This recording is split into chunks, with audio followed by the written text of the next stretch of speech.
மரியாதை கேட்டா இது இந்த மேயர்ன்றதுக்கு ஒரு பொறுப்புக்கு மரியாதை கிடையாதா? மேல இருக்கிற முதலமைச்சர் அசிங்கப்படுறாங்களா இல்ல அமைச்சர் அசிங்கப்படுறாங்களா? எனக்கு அவங்க எந்த பதிலும் சொல்லல. கமிஷனர் இது 5வது ஃபங்க்ஷன் இந்த மாதிரி பூஜை போடுறது. வணிக வளாக திட்டத்திற்கு அடிக்கல் நாட்ட வந்த மேயர் அதிகாரிகள் யாரும் தன்னை மதிப்பதில்லை என்று புலம்பிய காட்சிகள் வெளியாகி இருக்கின்றன.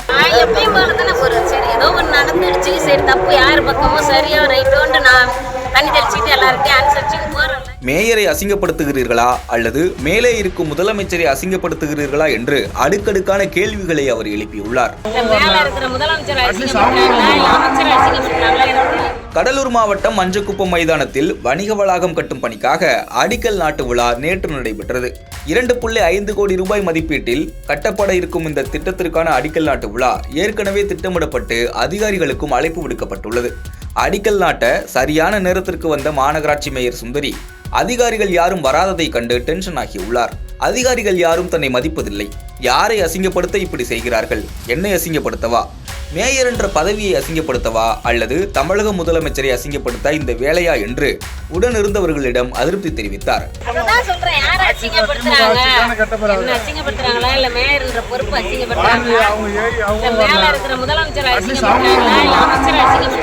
இது குறித்து தன் அமைச்சரிடமும் புகார் தெரிவிக்கப் போவதாக பொது இடத்தில் பேசியிருப்பது பெரும் சர்ச்சையை ஏற்படுத்தியுள்ளது. ஏற்கனவே 4-5 முறை இது போன்று நடந்திருப்பதாக கூறும் மேயர் அதிகாரிகள் அழைத்தால் வருவதில்லை, ஒவ்வொருவருக்கும் பல முறை போன் செய்ய வேண்டி இருக்கிறது, இது தொடர்பாக விளக்கம் கேட்டும் பதில் வரவில்லை என்று புலம்பி இருக்கிறார். ஒரு பதிவு போட்டு ஒரு வாரம் ஆகுது, எனக்கு அவங்க எந்த பதிலும் சொல்லல கமிஷனர். இது தொடர்பான காட்சிகள் சோசியல் மீடியாவில் வைரலாகி உள்ள நிலையில் ஒரு மேயருக்கே இது போன்ற ஒரு நிலையா என்று பலரும் கருத்து தெரிவித்து வருகின்றனர்.